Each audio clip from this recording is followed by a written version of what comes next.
हाय, good evening. आज 9वें reasons पे रिहैब टेक क्यों जरूरी है। We are talking about pulmonary rehabilitation.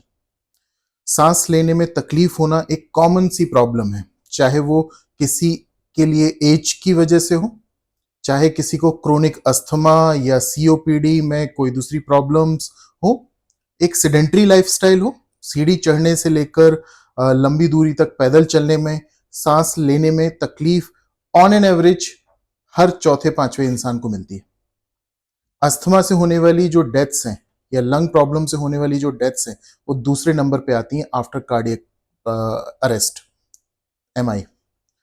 Still pulmonary rehabilitation या बोलना चाहिए हमारी लंग्स की कैपेसिटी को बढ़ाने के लिए एक प्रॉपर प्रोटोकॉल, एक प्रॉपर तरीका आज भी लैकुना में है। हम लोग कहते हैं कि प्राणायाम करना चाहिए, हम लोग कहते हैं ब्रीदिंग एक्सरसाइजेस करनी चाहिए, लेकिन जस्ट इमेजिन कीजिए जो काफी लंबे समय से एक अडेप्टेड ब्रीदिंग कर रहा है, एक कमजोर ब्रीदिंग पैटर्न उसने डेवलप किया है, एक दिन में नहीं आया वो। शुरू में उसके लंग्स अच्छे हेल्दी थे, लेकिन ग्रेजुअली सेडेंट्री लाइफस्टाइल या दूसरे कारणों की वजह से, या अस्थमा मान लें या सीओपीडी मान लें या दूसरी कोई कंडीशन मान लें, अब उसके लंग्स कॉम्प्रोमाइज्ड हैं।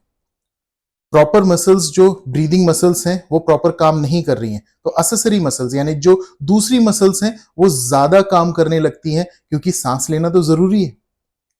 जब ये सांस लेने की प्रक्रिया कॉम्प्रोमाइज्ड हो जाती है और कहीं ना कहीं से अडेप्टेशन आ जाता है और दूसरी मांसपेशियां काम करने लगती हैं, तो ब्रीदिंग पैटर्न कभी भी नॉर्मल नहीं रहता।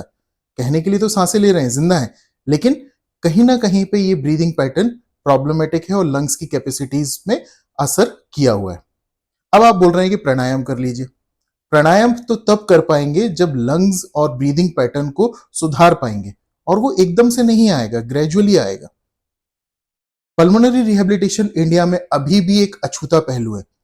पल्मोनरी रिहेबिलिटेशन की जरूरत है, चाहे किसी भी कंडीशन में हो, चाहे कोई व्यक्ति लंबे समय से अस्पताल से डिस्चार्ज होकर आया हो, सर्जरी के बाद की कोई कंडीशन हो, अस्थमा और सीओपीडी तो मैंने बताया ही, इसके अलावा कोई भी ऐसी कंडीशंस हो और जिसमें वो सांस लेने में कंफर्टेबल नहीं है, सीढ़ी चढ़ने में उसको सांस फूलती है, वहां पर उसकी लंग कैपेसिटी को एनहेंस करने के लिए पल्मोनरी रिहेबिलिटेशन, एक क्वालिफाइड कार्डियोपल्मोनरी फिजियोथेरेपिस्ट उसमें काफी हद तक मदद कर सकते हैं।